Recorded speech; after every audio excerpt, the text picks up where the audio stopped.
Hi. ఏపీలో elections అయిపోయినాయి కదా, ఎవరు గెలిచే ఛాన్స్ ఉంది? వైఎస్ఆర్సీపీ. అందరూ కూటమి కూటమి గెలుస్తుంది అంటున్నారు. లేదు, వైఎస్ఆర్సీపీ ఎందుకు మెజార్టీ తగ్గుతుందని వైఎస్ఆర్సీపీ వస్తుంది. వస్తుందా? కూటమి మరి ఎక్కువ సీట్లు గెలుస్తుంది అంటున్నారు కదా అదని వాళ్ళ భ్రమ, అది అంతే. అన్ని సర్వేలు అంటే అన్ని చెప్పలేదు కదా, కొన్ని సర్వేలు వాళ్ళకి సపోర్ట్ చేసి. లేటెస్ట్ గా ఆర్టీవీ రవిప్రకాష్ అయితే 23 సీట్లు వచ్చి కూడా కష్టమే వైఎస్ఆర్ గెలుపంటారు. సరే, వాళ్ళందరూ చెప్పిన రేపే కదా రిజల్ట్స్ వచ్చేది, రేపు వాళ్ళకంతా తెలిసిపోతుంది ఖచ్చితంగా. అంటే లాస్ట్ టైం 151 వచ్చినాయి కదా, ఒక తగ్గే ఛాన్సెస్ ఉన్నాయి. 120 నుంచి రావచ్చు, 90 to 120. 120. ఓకే, పవన్ కళ్యాణ్ గెలుస్తారా పిఠాపురంలో? పిఠాపురం 70% గెలిచొచ్చు.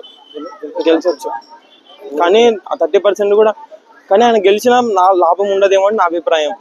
ఎందుకంటే ఇప్పుడు నాకు మీకు ఏదైనా హెల్ప్ వస్తే ఆయన దగ్గరికి పోవాలంటే కుదరని పని అది. మీకు ఏదైనా కావాలన్నా అడగాలన్నా కూడా ఆ విషయం చేరేది కూడా కష్టమే ఆయనకి.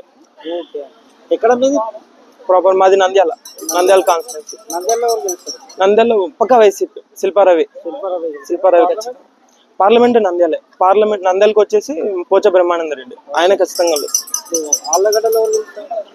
ఆళ్ళగడ్డలో టీడీపీ గెలుస్తుంది. అఖిలప్రియ గెలుస్తుంది.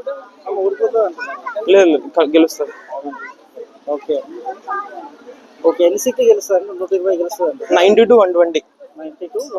మళ్ళీ గవర్నమెంట్ ఫామ్ చేస్తారు వైసీపీ. ఎందుకు అన్ని సీట్లు 152 వచ్చినా ఎందుకు సీట్లు తగ్గుతున్నారు? ఖచ్చితంగా తగ్గుతాయి, ఎందుకంటే ఈ మంచి చేసినది ఇంకో వాళ్ళకి నచ్చకపోవచ్చు కదా. అందులో లాస్ట్ టైం కన్నా రాజధాని కట్టలేదని చెప్పి ఇట్లా ఉన్నాయి, కొన్ని నెగిటివ్స్ ఉన్నాయి కాబట్టి తగ్గింది.